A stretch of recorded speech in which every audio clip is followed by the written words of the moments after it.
La Ley Orgánica de Educación de la República Dominicana 66-97 describe en su capítulo tercero las funciones del Estado dominicano en materia de educación, ciencia y cultura. Es una prioridad del Estado dominicano generar bienestar común, propiciando las condiciones sociales para que las comunidades nacionales puedan tener un alto desarrollo humano, espiritual, social y material. Una de las actividades a través de las cuales se pueden lograr tales condiciones es la educación. Para entender nuestro sistema educativo, sus complejidades, desafíos y las importantes transformaciones que ha experimentado a lo largo de la historia, nos hemos propuesto realizar una serie de programas especiales en los que intervienen personalidades de renombre en el tema educativo en la República Dominicana. Hoy, en Esfera Global, desde la Sala de Lectura César Herrera Cabral de la Biblioteca Nacional Pedro Enrique Sureña, iniciamos esta serie especial sobre el sistema educativo dominicano, desafíos y oportunidades. En la primera etapa, desde la perspectiva y experiencia de las ministras de Educación.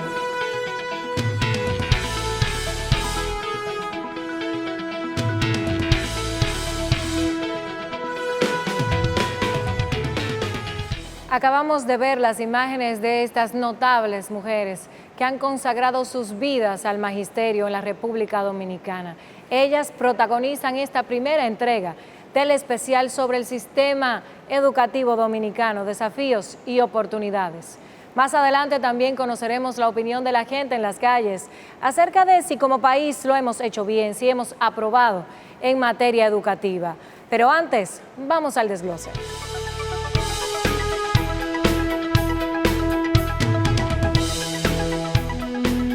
En Hispanoamérica, el sistema educativo comenzó a organizarse luego del proceso de independencia de cada país. Su estructuración tuvo fuertes influencias de la Ilustración europea del siglo XVIII, cuya principal característica radicaba en la función educadora del Estado. Durante la independencia y la restauración, el sistema educativo era similar al colonial, en tanto que buscaba formar personas obedientes al gobierno, a las leyes y a Dios. En mayo de 1845, se creó la primera ley de institución pública, mediante la cual se dictaban normas a maestros, alumnos y autoridades que administraban el servicio educativo. Durante la Primera República, la inestabilidad política se reflejó en la educación. Existían escuelas especiales para hombres y para mujeres. La educación primaria era básica y elemental, y los profesores ganaban entre 20 a 30 pesos fuertes. Se destaca la figura de Manuel Aybar, primer maestro dominicano. En 1859 se prohibió impartir docencia, mediante ley, a quienes no estuvieran capacitados para dichas funciones. Los educadores destacados de la época fueron Manuel de Jesús Peña y Reynoso, Fernando Arturo de Meriño y Salomé Ureña de Enríquez.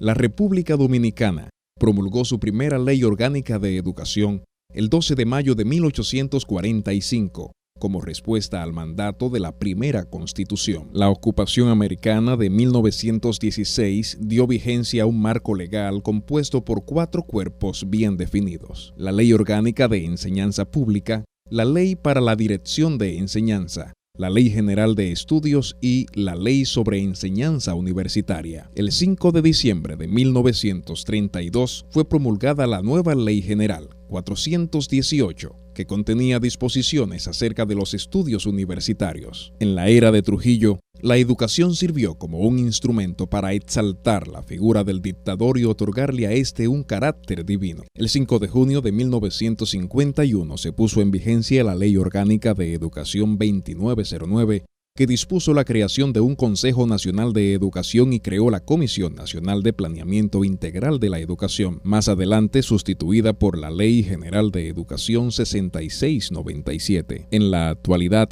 la educación es un tema prioritario en la agenda nacional. Detectar sus falencias y aportar soluciones efectivas es fundamental para el desarrollo de las naciones. Después de lo anterior, ¿qué opina usted acerca del sistema educativo dominicano?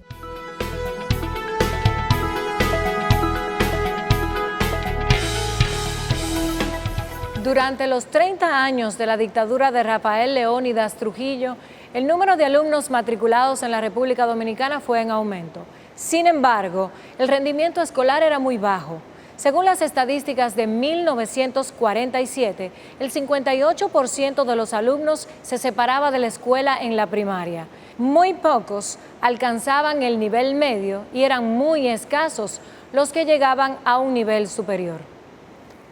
A partir de 1931 se crearon 500 escuelas de emergencia en todo el territorio nacional y entre 1948 y 1949 ascendimos a 1.024 escuelas en total en todo el territorio de la República Dominicana como una política de la dictadura para luchar contra el analfabetismo. Más adelante en la historia, en 1974, contábamos con 5 escuelas técnicas formales en nuestro país. Para recrear esta historia post-dictadura y descubrir cuáles eran los desafíos del sistema educativo entonces hasta la actualidad, nos trasladamos hacia el Instituto de Formación Política José Francisco Peña Gómez y allí nos recibió muy atentamente la insigne maestra dominicana, doña Ibelice Prats de Pérez, primera mujer dominicana y de la región en presidir un partido político. Veamos. Ibelice Prats de Pérez, educadora y política, fue la primera mujer dominicana y la primera en toda América Latina en presidir un partido político. En 1963, impartió docencia en la Universidad Autónoma de Santo Domingo. Fue fundadora y secretaria general de la Asociación Dominicana de Profesores y secretaria de la entonces Secretaría de Estado de Educación, Bellas Artes y Cultos, entre 1982 y 1986. Diputada por el Partido Revolucionario Dominicano durante 2 periodos legislativos, 1978 a 1982 y 1998 a 2002. Diputada por el Partido Revolucionario Dominicano durante 2 periodos legislativos, 1978 a 1982 y 1998 al 2002. Desde el Instituto de Formación Política, doctor José Francisco Peña Gómez, hablamos con doña Ibelice Prats Ramírez de Pérez, a quien agradecemos por esta tan amable acogida.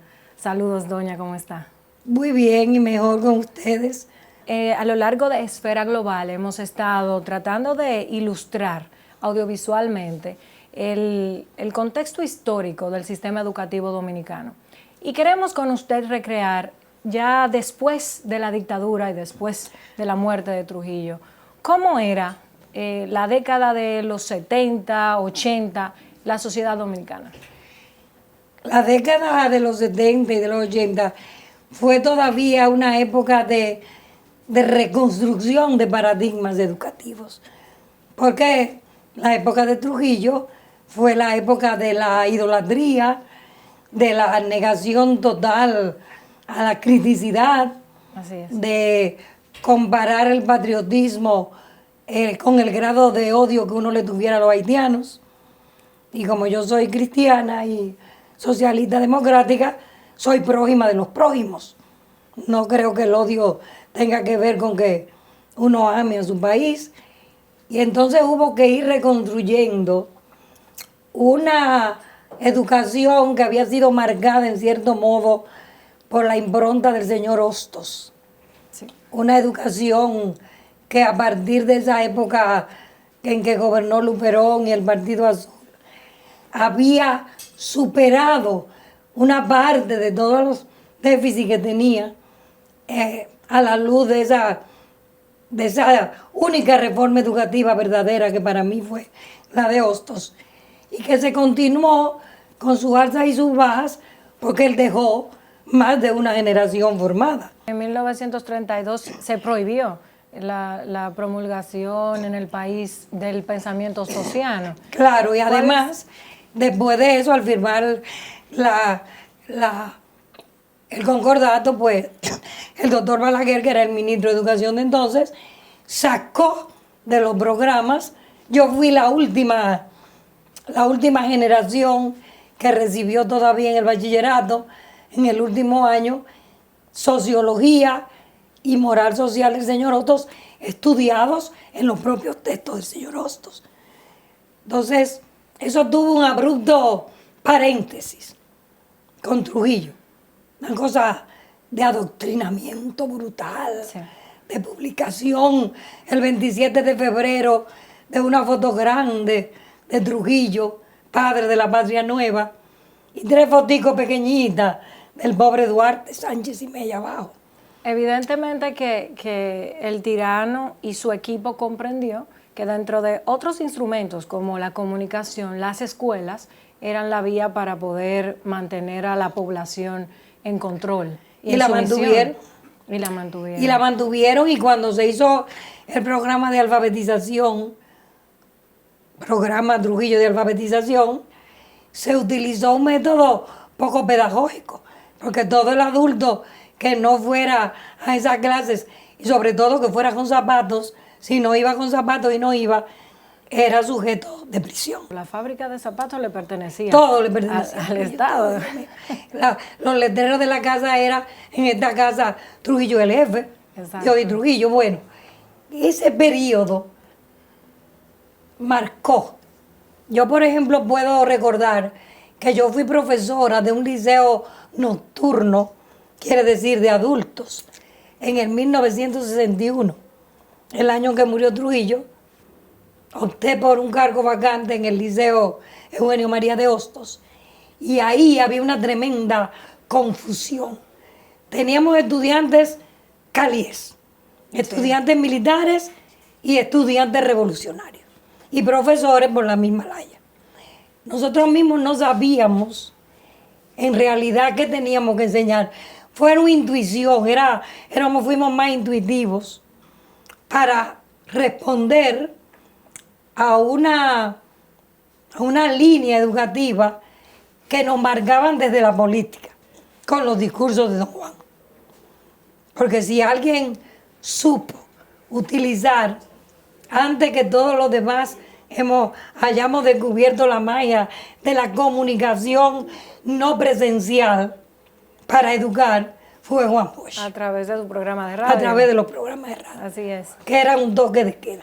Entonces los maestros dominicanos, los que queríamos que realmente se mantuviera y se instaurara la democracia en el país, nos guiamos casi intuitivamente con esas nuevas nociones que descubrimos de democracia, de igualdad, de libertad, de participación, Inclusión. que es el sinónimo y la inclusión de esa igualdad que acaba de denunciar la CEPAL, que somos el país más desigual de América Latina. Así es. Entonces, nosotros teníamos esa intuición. Yo me acuerdo que era profesora de historia. Yo no sé mucha historia, pero la necesidad tiene cara de hereje. Esa era la clase que había y me puse a estudiarla. Entonces, ahí uno empezó, yo creo que una función de autoeducación, a relacionar los temas de la historia sin esa venda que nos había puesto Trujillo, y a aterrizar y a introducir temas de democracia en los temas de las materias de humanidades. Pero una reforma educativa que respondiera a esos parámetros, yo la marcaría, la intención, en el primer plan decenal, y antes que en el primer plan decenal, en algo que no sé si te han hablado de eso, que se llamó plan educativo, que fue un intento de el INTEC, la Universidad Católica Madre y Maestra, la Asociación de Empresarios de Herrera, para crear una serie de objetivos, de contenidos mínimos que pudiera sustituir la educación de Trujillo, que se mantenía oficialmente por la ley de educación Del 97. que se vino a cambiar en el 97. Así es. Y a Trujillo lo ejecutamos en el 61. En ese interín surge el plan educativo dirigido por una persona que está viva y es muy activa, Rocío Hernández, y ahí nos congregamos personas de diferentes partidos, de extrema izquierda, de esos socialistas democráticos como era yo, y la valentía de un ministro de educación de esa época que asistía a las reuniones, que se llama Nicolás Almanzar. La educación no es una esfera desconectada de la sociedad, sino más bien una modalidad propia de la vida en sociedad. La pedagogía, por su parte, se nutre de los reclamos, de las necesidades, de la realidad que experimenta la sociedad, pero también los requerimientos del Estado. Su función principal es resignificarlas y traducirlas en términos correctos y precisos para impartir enseñanzas y aprendizajes. Continuamos luego de la pausa esta interesante entrevista con doña Ibelice Prats Rodríguez de Pérez desde el Instituto de Formación Política José Francisco Peña Gómez.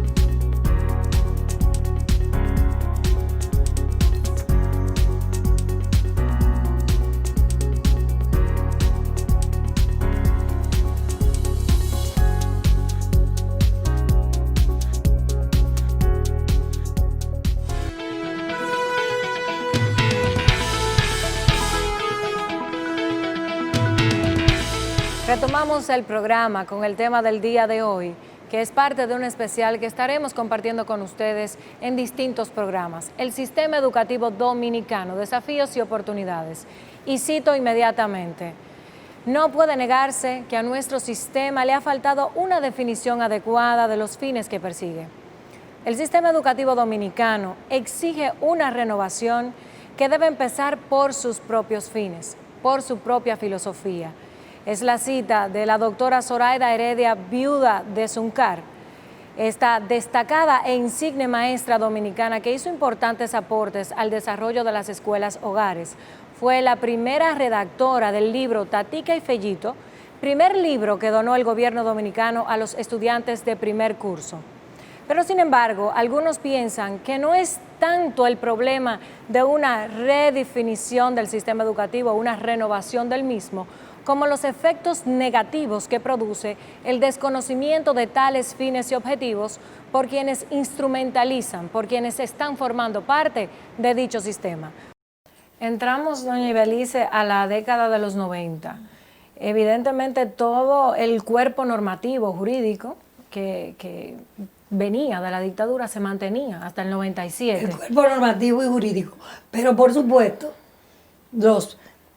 como yo fui ministra del 82 al 86, tengo que reconocer que antes que yo, en mi pasar por ahí, después que yo, hacíamos cambios, incluso violando un poco el límite jurídico de la ley, porque la ley era realmente incumplible. Sí, así es. Era una ley que no respondía ya a las características sociales del país. Entonces, por ejemplo, antes que yo, con el cambio de gobierno, cuando don Antonio Guzmán llegó a la presidencia de la República, se creó un sistema de construcción de escuelas, se llamaban los techos azules, con préstamos muy blandos de organismos internacionales, que a la vez mantenían el criterio de que los padres de familia participaran. Ya un poco un elemento de integración de toda la familia y de la sociedad en los temas educativos. Y ya luego, cuando yo llegué al ministerio, me encontré que solo el 9% de maestros en ejercicio tenían título pedagógico. Y había una incluyéndome a mí, que había sido simple bachiller y había dado clases. Pero había una disposición desde la dictadura donde se obligaba a que solamente se dedicara a la docencia quien tenía las credenciales. Pero ¿cierto? no se aplicaba, porque una cosa es tú dictar eso en una ley y otra crear las instituciones que formen a los maestros. Así es. Y había unas cuantas escuelas normales. Parece ser que también siempre en el sistema educativo hubo la conciencia de la necesidad de la construcción de escuelas, porque los nacionalistas, con Gregorio Luperón, tenían también la intención de minar el territorio de escuelas. Claro. Luego Trujillo hizo las denominadas escuelas de emergencia. Escuelas de emergencia. Y las 5 de educación superior, técnicas. Sí, no, y yo cuando llegué a la secretaría me preocupé más, un poco aristotélicamente, de que dentro de las aulas y hasta fuera de ellas se enseñara y se aprendiera. Y para eso, las paredes no enseñan, enseñan los maestros y las maestras. Y entonces por eso yo me preocupé de mejorar la condición pedagógica y hasta de contenidos de todos esos maestros que enseñaban, algunos bien, pero sin preparación profesional. Y cuando yo me fui del ministerio, era en esa época secretaría, dejé un 29% preparado con un plan novedoso, porque fue educación a distancia. No con aparatos, que no los había, no con TICs, sino por correspondencia. En principio usted estuvo de acuerdo con las computadoras y esa evolución. Sí, yo creo siempre en el progreso del hombre y admiro esa capacidad enorme del cerebro humano que estoy estudiando ahora a través de la neurociencia que me está apasionando.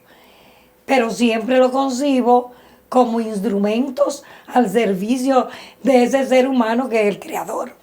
Claro, no puedo concebir que el hombre se instrumentalice. No, como en una época, en una obra que se leyó mucho en mi época, creo que era de Stefan Zweig, es Pigmalión, que uno crea un muñeco que luego lo domina uno, jamás.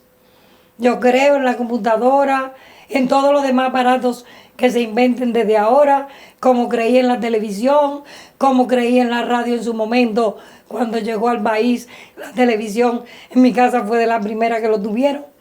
Pero creo que como son creados por la criatura que creó el creador, valga el trabalenguas, siempre deben estar al servicio de esa criatura que es creadora.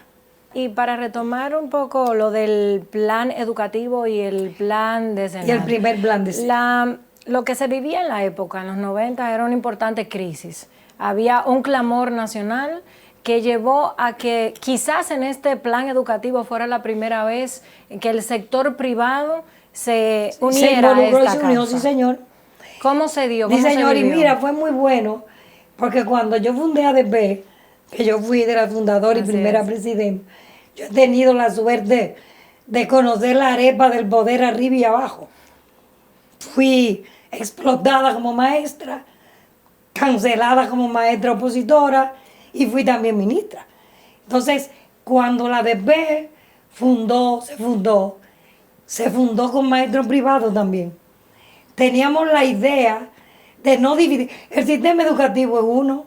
Así es. Queremos dividirlo en 2 sistemas y de hecho a veces parece que lo tenemos cuando yo comparo a un nieto mío que asiste a una escuela pública, a una escuela privada, un colegio, que en la tarde aprende técnicas de cine, que tiene fútbol, que tiene teatro. Una serie de actividades extracurriculares. Actividades extracurriculares que lo forman. Y sin embargo, entonces veo en la tarde extendida que es un gran programa social, pero no es un programa educativo. Así es. Concuerdo. Y entonces veo, ahí salió en estos días en la prensa, los niños aburridos, y se dice que es protegiéndolos de los males que hay en la calle.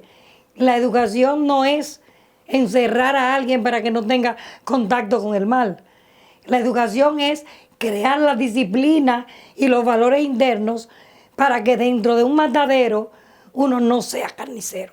Yo creo que no hay una mejor manera de concluir esta entrevista, que ha sido para nosotros formidable, exquisita y un honor completo estar con usted desde este Instituto de Formación Política que la recibe diariamente en sus aulas y en sus oficinas. Muchísimas gracias. Perdonen mi ronquera, que una de las, no lo puedo pedir perdón, porque fue una de las cosa que hicieron que ustedes vinieran aquí por mis 55 años de aula o 67 y otros tantos de tribuna política. Y vendríamos cada vez que usted nos lo permita.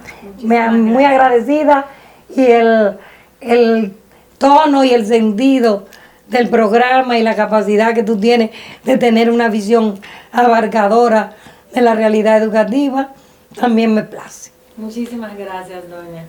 Continuamos con el programa. Su opinión es importante para nosotros en Esfera Global. Cuéntenos qué considera acerca de este tema, el sistema educativo dominicano, desafíos y oportunidades, a través de nuestras redes sociales.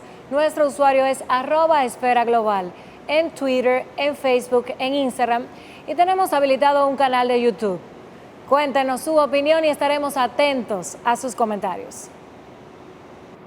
A finales de la década de los 80 se da inicio en la República Dominicana a un proceso de transformación de nuestro sistema educativo que se dio de la mano con diversos sectores de la vida nacional y tenía por objeto revolucionar la calidad de la educación pública y privada de nuestro país. Vamos a una breve pausa y enseguida continuamos con Esfera Global.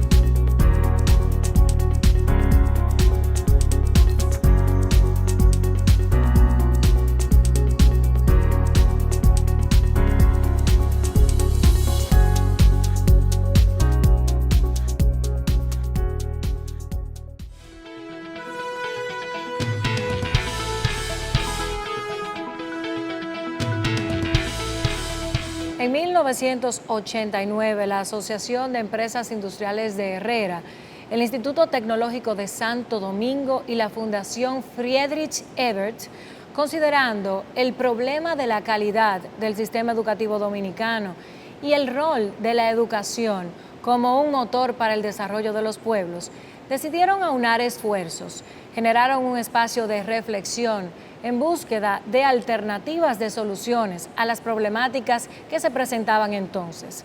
Surgió así el Plan Nacional Educativo. En ese momento, la sociedad dominicana, a través de distintos sectores de la vida nacional, hacía un llamado a la atención por la baja calidad de los docentes, que según las estadísticas mostraban condiciones de vida peores que cualquier otro trabajador dedicado al área de servicios en la República Dominicana. Queremos ir a las calles a ver qué dice la gente sobre este tema, el sistema educativo dominicano, desafíos y oportunidades. Si como país hemos aprobado en materia educativa, lo estamos haciendo bien, ¿qué falta por mejorar? Veamos qué dice la gente.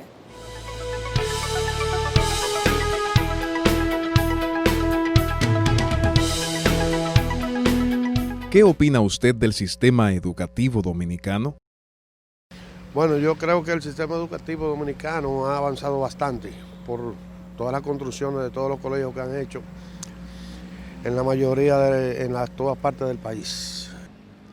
Uno de los mejores sistemas educativos, gracias a Dios, en este tiempo que se ha implementado en este tiempo, gracias a Dios. Uno de los mejores sistemas.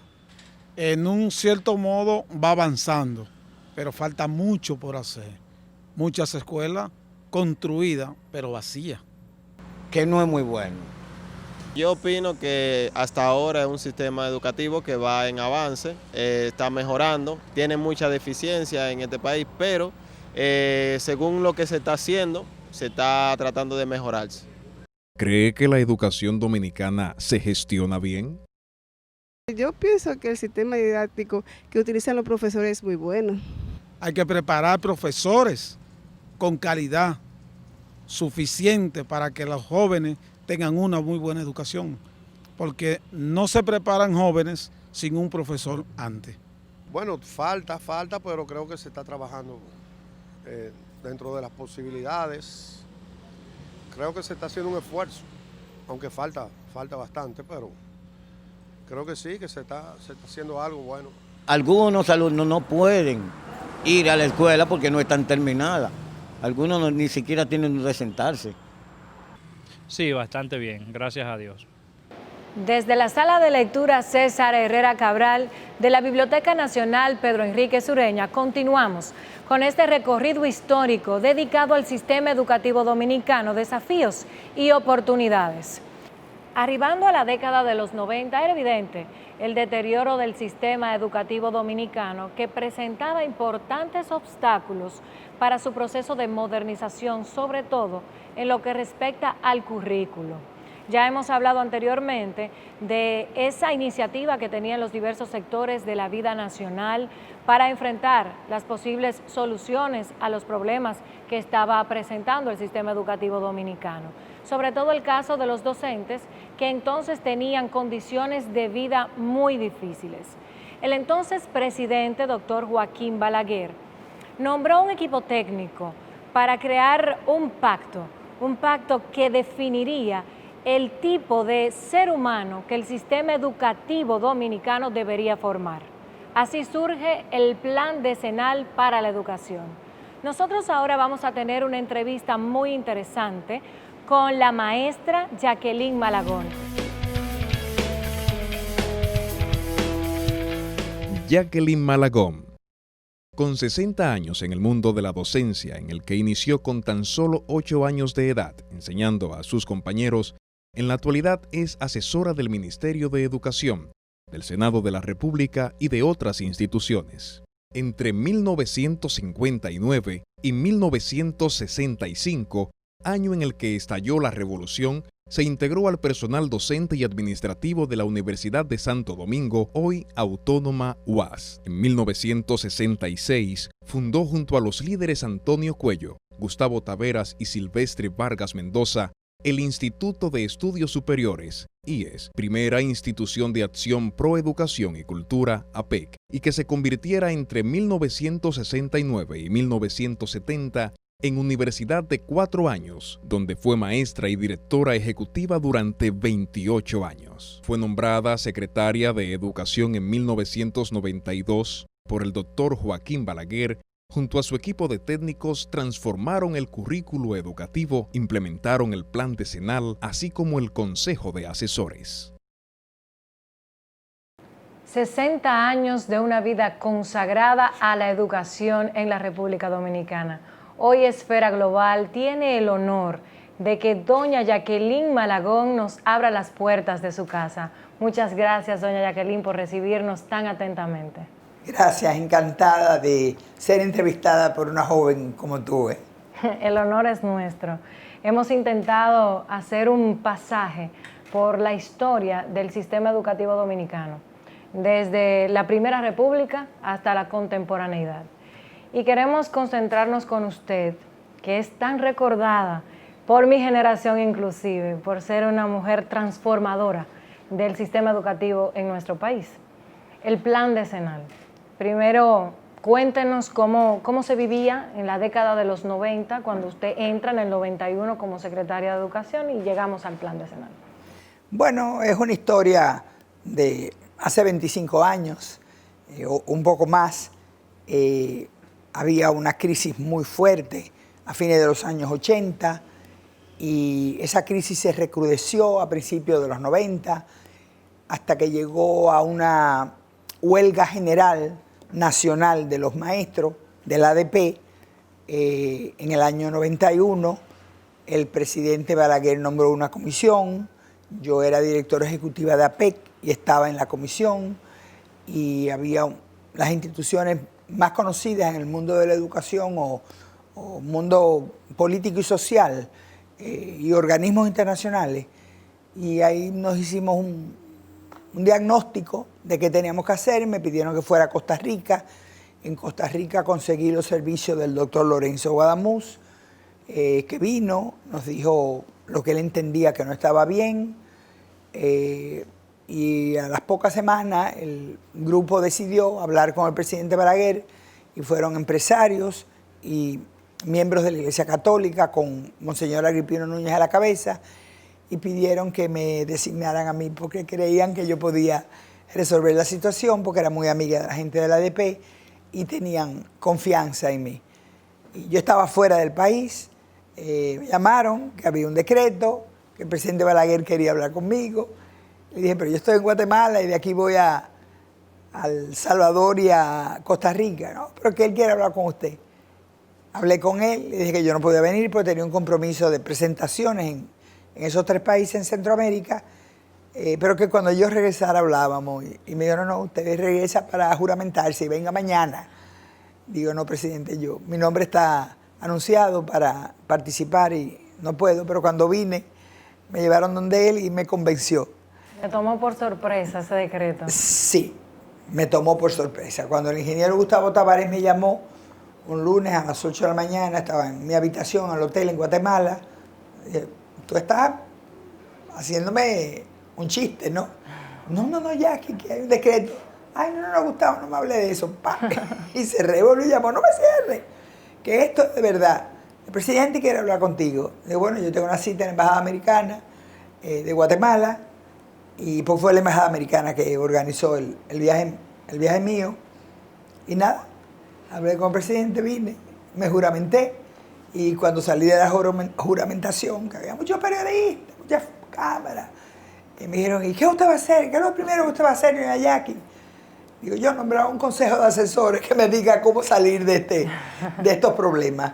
Como y una buena técnica. Nombré un consejo de asesores, de gente con quienes yo había trabajado toda la vida.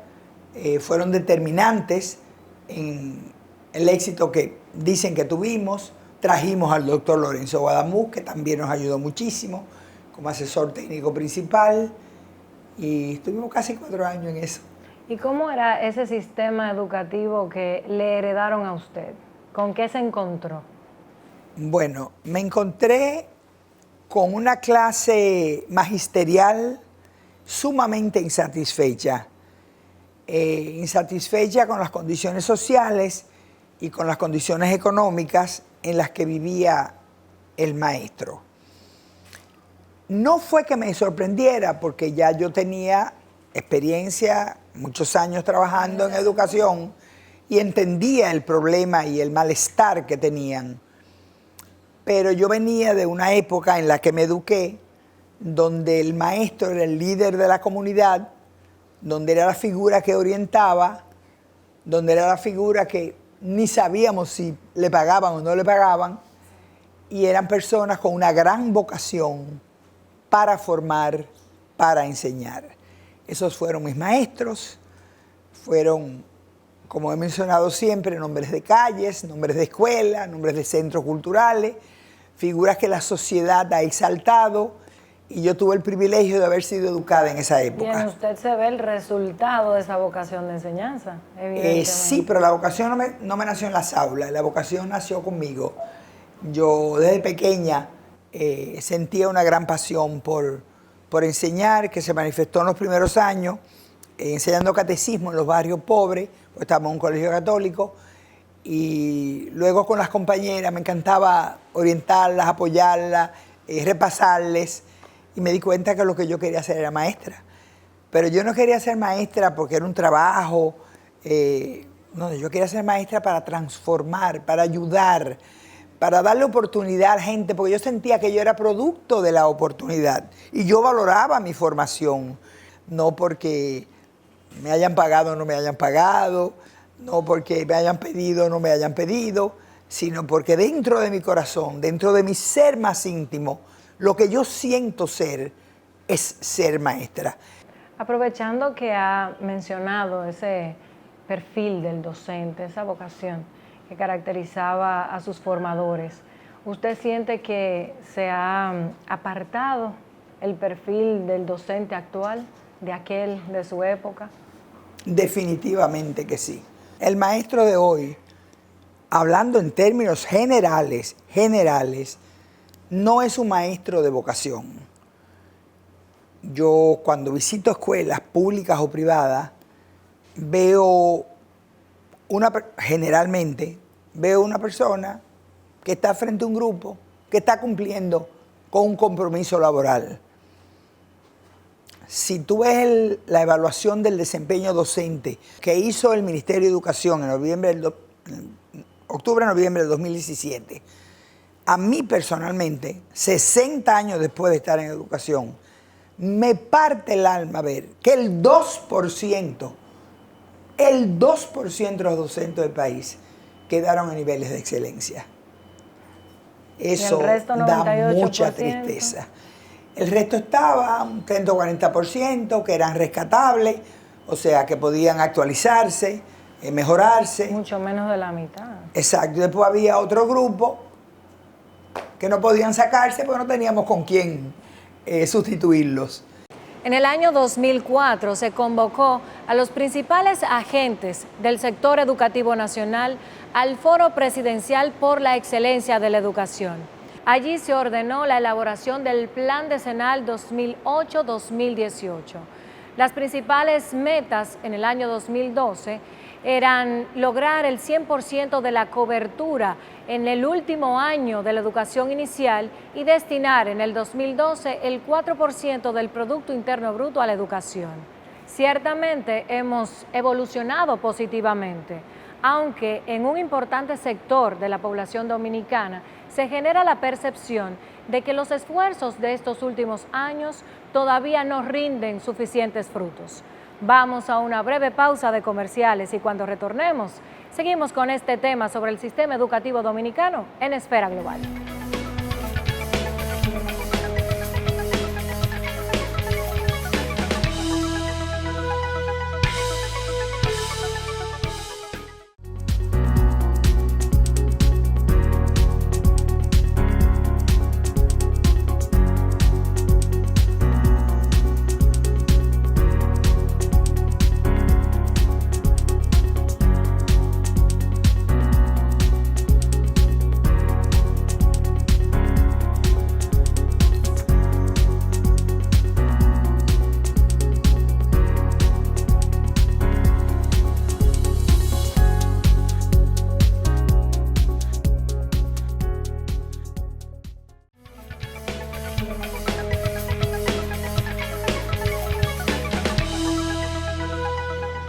Con la introducción del tema de la calidad de la educación se dan dos hechos importantes. De una parte, los usuarios que están más allá del aparato del Estado y sus necesidades, y la visibilidad de los resultados del proceso educativo.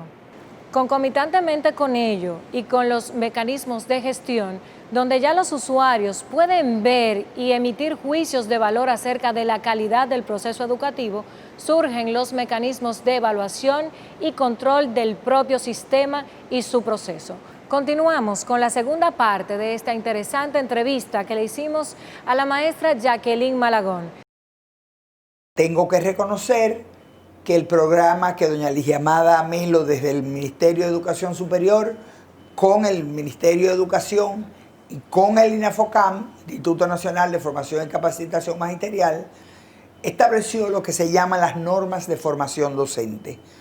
Todas las esperanzas de nosotros los educadores de ayer, y yo diría que los de hoy, están puestas en que ese programa tenga un éxito. Consiste en 20.000 becas, donde ningún estudiante tiene que pagar un centavo si estudia educación.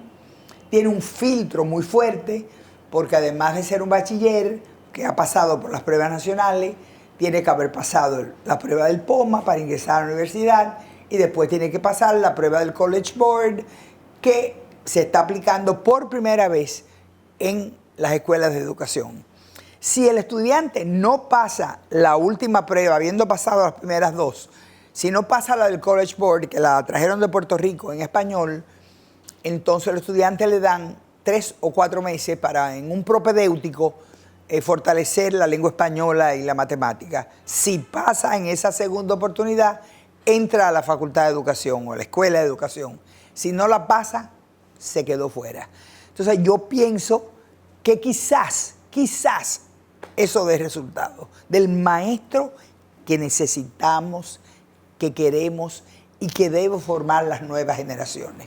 Me animo a preguntarle, ¿esto tiene que ver con un tema económico sustancialmente? Hay una lucha que viene desde décadas atrás en la década de los 80, en los 90, también hay indicadores de que las condiciones de vida de los maestros eran marginales prácticamente. Uno veía, y siempre se hacía ese hincapié, que ser maestro era peor que cualquier otra condición de un empleado dedicado al servicio. Y se ha hecho un esfuerzo durante décadas por mejorar esa condición. Hemos hecho en la época actual un esfuerzo presupuestario importante con la ejecución del 4% para la educación. ¿Por qué no hay un acompañamiento de ese proceso evolutivo del perfil del docente que tenga un rango yo creo que abarque el aspecto socioeconómico, la formación integral, para cuando estamos dejando al maestro? Porque hay un programa de ejecución en infraestructura. Vamos a hablar ahora de la calidad que esté direccionada a mejorar el perfil docente. Bueno, yo te tengo que decir que yo estoy sumamente contenta, esperanzada en que las normas de formación docente con el programa de becas, el gobierno ha traído gente de fuera para acompañar a los formadores de formadores, y si eso tiene resultado, que estamos apostando a que lo debe tener, estamos hablando de que puede cambiar la escuela del mañana. Pero es un problema muy serio, y cuando yo lo digo, hay gente que me dice, doña Jackie, usted no debía decir eso. Y es que eso toma una generación. Formar un nuevo maestro para una nueva escuela no es 3, 4 años, y cuando el maestro se gradúa ya a la escuela, en 4 años todos los maestros somos. No, no es así, no es así. Toma mínimo 14, 15 o 16 años cambiar la figura del maestro que necesita la escuela dominicana. Y mientras tanto, el modelo no ha pensado, hay sistemas que han estado en crisis. Vimos una crisis profunda, económica, por ejemplo, en Europa, España.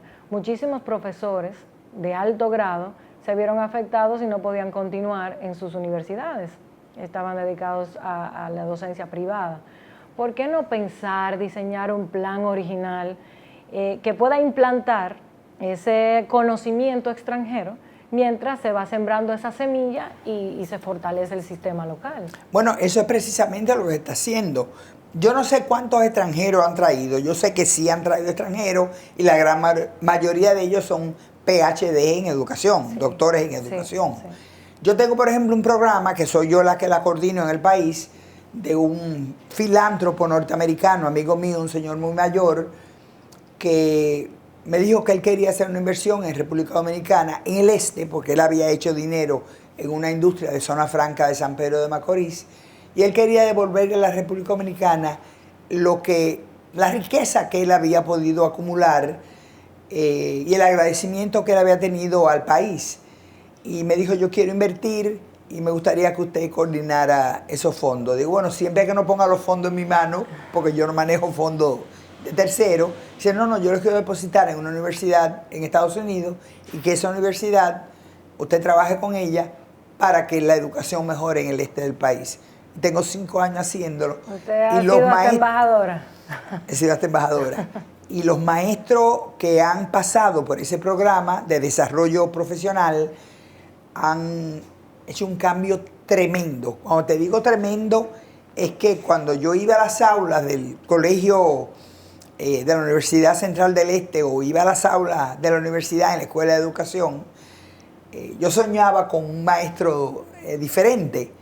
Y hoy cuando voy me recreo, me siento sumamente agradecida de Dios y del Señor y de las propias universidades, de las propias autoridades de la universidad que promueven el programa, que lo han apoyado, que están invirtiendo también como universidad, de que finalmente tenemos una muestra que podemos decir que sí da resultados. Esa misma muestra es la que yo estoy extrapolando para la formación docente, que las normas nuevas están estableciendo, y que el MESID, el MINERD y el INAFOCAM están apostando a que vamos a formar un nuevo maestro, y yo creo que lo vamos a formar.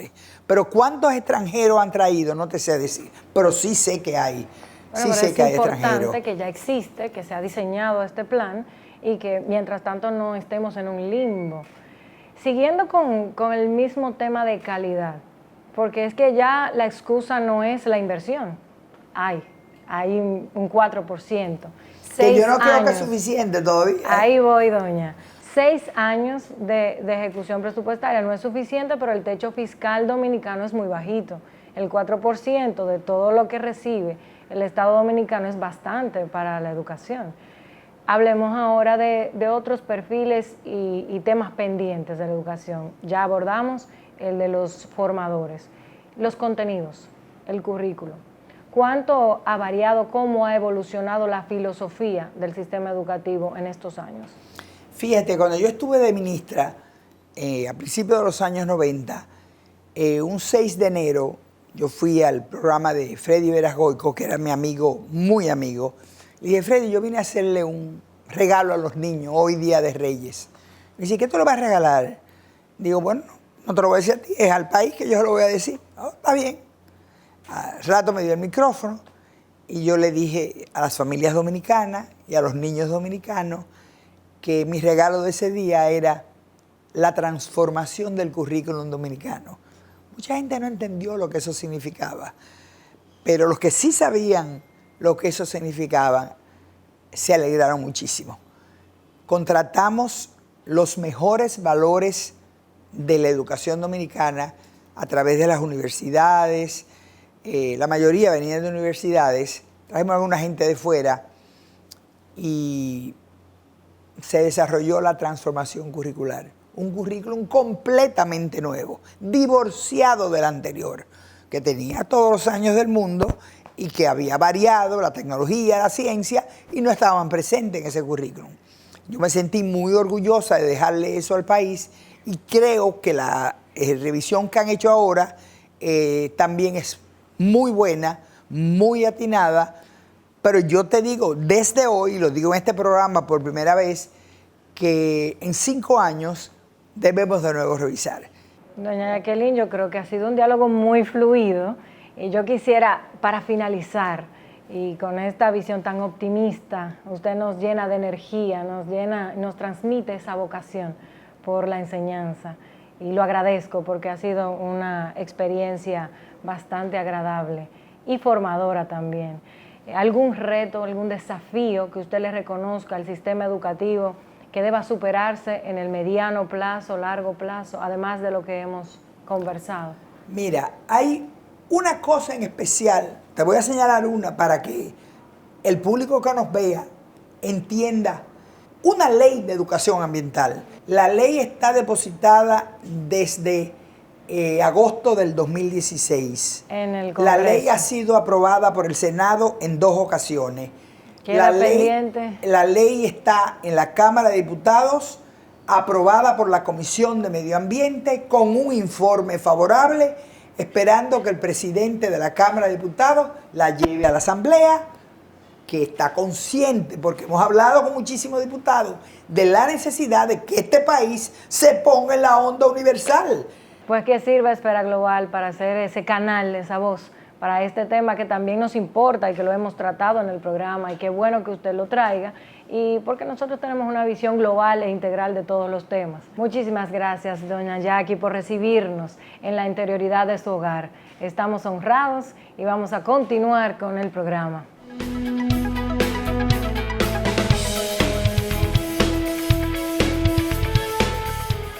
Hemos visto que la preocupación por el analfabetismo, la preocupación por las infraestructuras, la preocupación por la calidad de la educación y el nivel de vida de los docentes nos acompañan a lo largo del tiempo.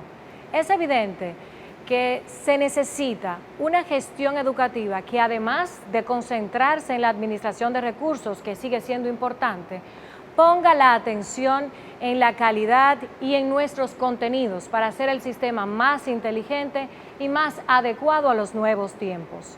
Nosotros llegamos a la parte final de esta primera entrega especial sobre el sistema educativo dominicano, desafíos y oportunidades. La próxima semana continuaremos con la intervención de importantes figuras consagradas al tema educativo, desde la perspectiva de las que en su momento fueron secretarias de Educación y en la actualidad ministras de Educación. Yo soy Marjorie Félix Y a nombre de todo el equipo de Esfera Global agradecemos a las autoridades que dirigen esta Biblioteca Nacional Pedro Enríquez Ureña por acogernos tan amablemente. Hasta la próxima semana.